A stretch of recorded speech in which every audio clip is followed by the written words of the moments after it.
Hello, this is Mr. Hornsby 83 with the topic show I put on my fan page earlier.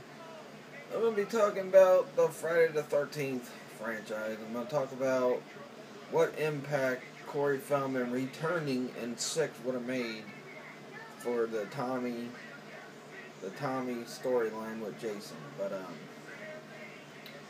first off, I want to talk about the first Friday 13th because that one, I believe, was low budget slasher movie. They weren't sure it was going to do so well in the box office, and it did pretty well, and was well reviewed, well received in the box office. And one of my favorite things about Friday the 13th Part 1 is the fact of how it ended. It was like one of the best endings to any kind of horror movie ever. I think they tried to duplicate it a little bit with Nightmare on Elm Street 1, but it didn't work the way freaking Friday the 13th did. With, the main character, Alice, taking down Mrs. Voorhees and after chopping off her head, she goes into the lake on a boat.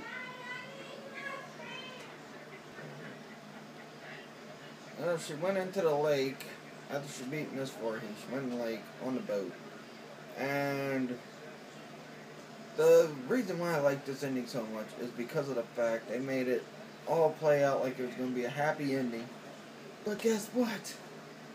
At the end, Jason Voorhees pops up, takes down Alice, although she wakes up in a hospital. They pulled her out of the lake and all that. Which he does get her in part 2, which, is something that really was interesting, because usually, sometimes when someone comes back for a sequel, they usually don't get killed, or they don't come back for a sequel and their character don't get killed. And not only that, it was the beginning of part 2 where she freaking died. Which, leads me into my talk about part 2, which this is where Jason takes over as the killer. And technically, he's only the killer for a couple before 6, but so,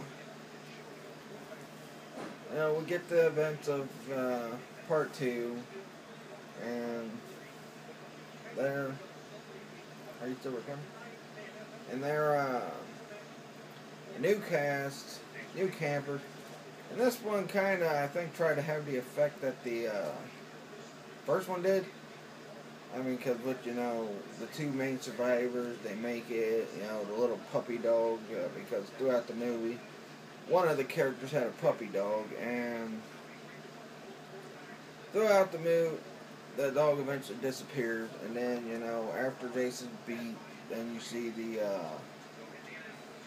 happy ending with, the main lady and the main guy sitting there, excited that they beat Jason. Then they hear something at the door, and then they open it. It's the little poodle, and it's like the main lady's like, "Oh, come out!" And then right through the window, Jason busts through, pulls her out.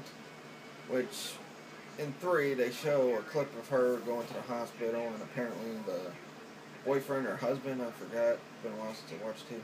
Boyfriend or husband apparently got killed. Jason dragged him back to the freaking place where his mom's head was and killed him. That's the way it looked anyway. Now 3,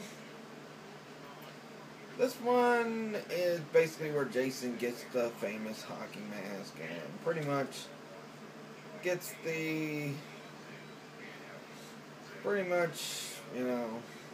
nothing really special happened other than that. Gets chopped in the head, he's dead, and, which leads into 4, which I'm going to get to the Tommy saga, which starts in 4 and ends in 6. Corey Feldman plays a young Tommy. Him and his sister are the last 2 survivors. He ends up killing Jason.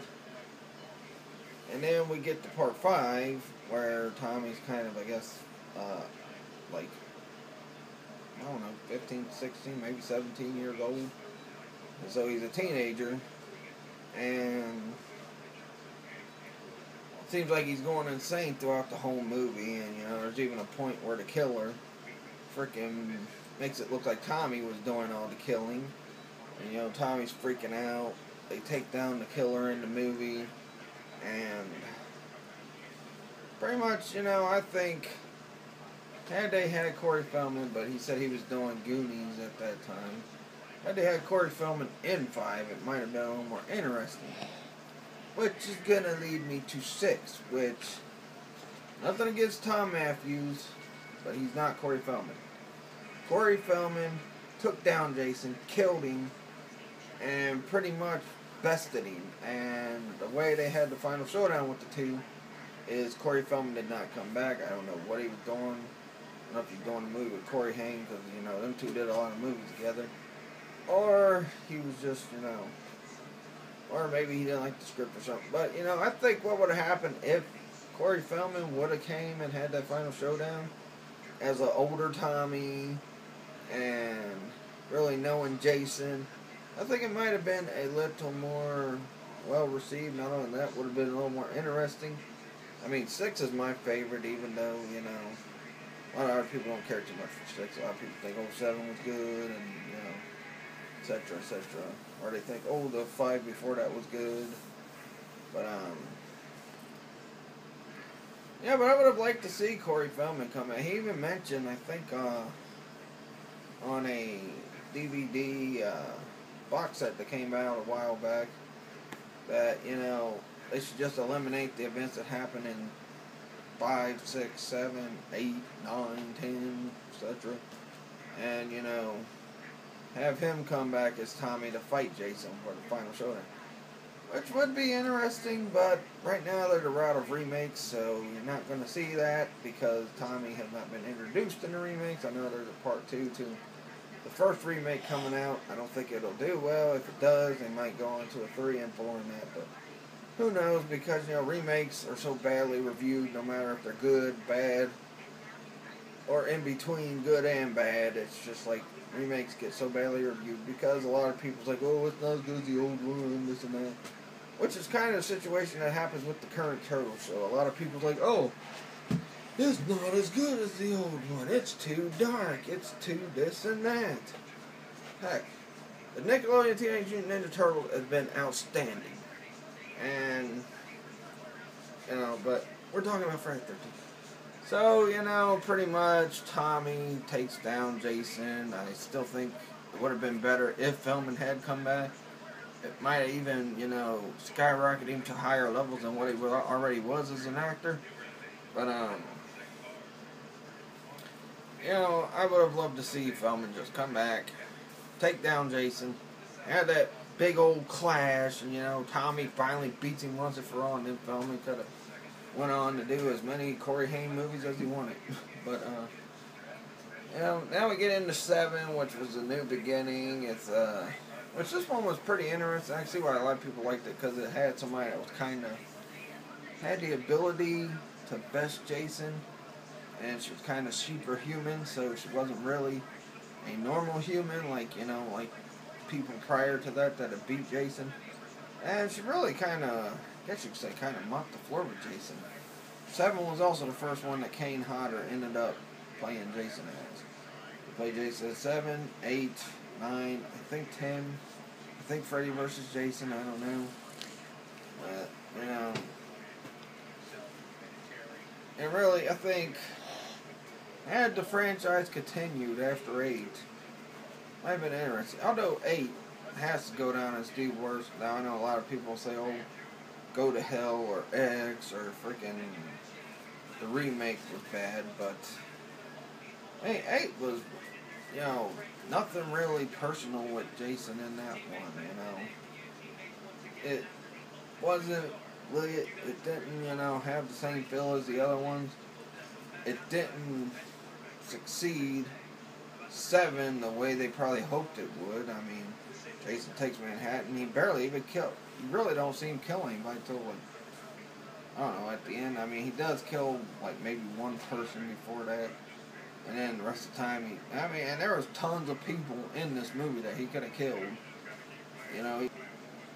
Which pretty much Jason Takes Manhattan led to Paramount selling the rights to the Friday the 13th franchise to New Line, which they did too, which was Jason Goes to Hell, which I'm a fan of. I like it. I like that one in 6. I also kind of like the first one and the second one. 3 was 4 was pretty decent. But which eventually led to a 10 years in the making freaking Jason versus Freddy freaking movie. Because it happened like nearly 10 years after the freaking events of Jason Goes to Hell, because then you got another crappy Jason movie, Jason X. And then you got Freddy vs. Jason. And I think Paramount and New Line both own the rights to Friday the 13th now. So it's a co-product, so pretty much, I don't know what they're going to do with the remakes. I didn't really care too much for the one that I think came out in 2008, 2009. I mean, it just reminded me of the storyline from that crappy freaking WWE films movie called Hear No Evil or See No Evil with freaking the Demon Kind. But, I don't know. We'll have to wait and see what happens with Friday the 13th. A lot of people want to see a Michael Myers versus Jason. Who knows if that'll happen. I'd love to see all the classic horror characters like Pinhead, Dracula, Frankenstein's monster, Jason, Michael Myers, Chucky versus the Leprechaun. I'd love to see all that. But with different companies owning the rights to these characters, we may never see that unless they collaborate. But how about do it for this video? By the way, quick note, I will have my top 10 villains you couldn't wait to kill in GTA 5. I finally narrowed down who I want to put on the list. I have finally got an opportunity to get this video out. I know I've been promising that for like 2-3 months now. But that'll do it for this video. Please like this video, leave a comment, subscribe for more. Follow me on my Facebook fan page. I try to post regularly on it. Follow me on Twitter at MrHornsby83. I haven't really been on there too much lately, but I'm going to try to get back on it more often. And that'll do it for this video. Peace out.